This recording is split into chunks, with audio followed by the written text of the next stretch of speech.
I've been here for like 3 days now, and I've managed to move around different parts of the Netherlands and of course Brussels. Met with people of different backgrounds and authorities, particularly the EU Commissioner and the members of Parliament from the Labour Party, Animal Party and the Liberal Party. And we have had quite an intensive discussion about the biofuel investment companies in East Africa, particularly in Tanzania. If you look at the way the companies have been working at the grassroots level, here you find people who are primarily depending on land for their livelihoods. And the introduction of the large-scale farming, the estates, actually primarily denied them direct access to land and the land resources, because the land in our own country is not just only a resource where you can farm and get produce out of it, but it is a full livelihood. People get access to water, they get actually building materials from the same land. You see the thatched grass houses, they are actually resources from the same land that if the companies come and are given all of it, then it means you have cut off the survival of the people that entirely depended on the resources.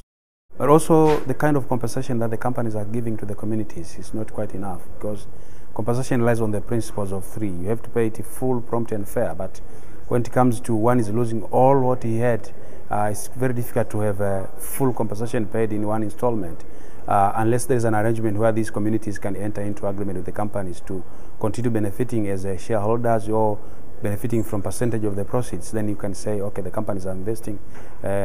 for the mutual benefit of the communities and the companies themselves. But there's also an aspect of food security where you have these companies, when they get into the production, the land is taken away, and therefore it is affecting the production of food by the local communities. And as I have always been referring to the green gold, when the large-scale farms were established, most of the people actually were rushing from various parts, abandoning their primary farming activities to join the companies' estates, and by those doing, they are compromising their own food security because they are no longer involved in the production. So all these are the implications that eventually befall on the survival of the people at the grassroots community.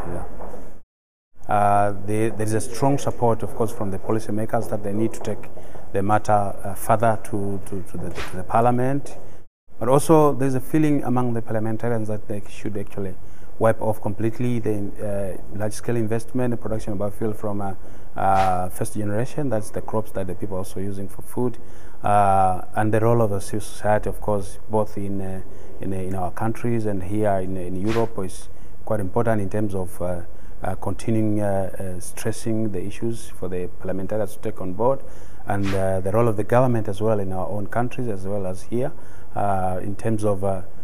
strengthening the institutional capacity of the regulatory authorities in our own homes, but also putting mechanisms that they can enable the companies to be monitored, and some actions taken against those that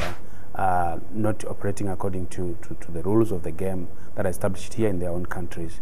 So generally that was quite an impressive, and I think there's a lot of enthusiasm from the members of Parliament, as I saw. And it is optimistic that maybe in future, given the performance of the companies currently now in my own country, maybe the CAP is going to work, but also generally maybe the sustainability criteria that we have been discussing about and the livelihood of the people are going to be preserved.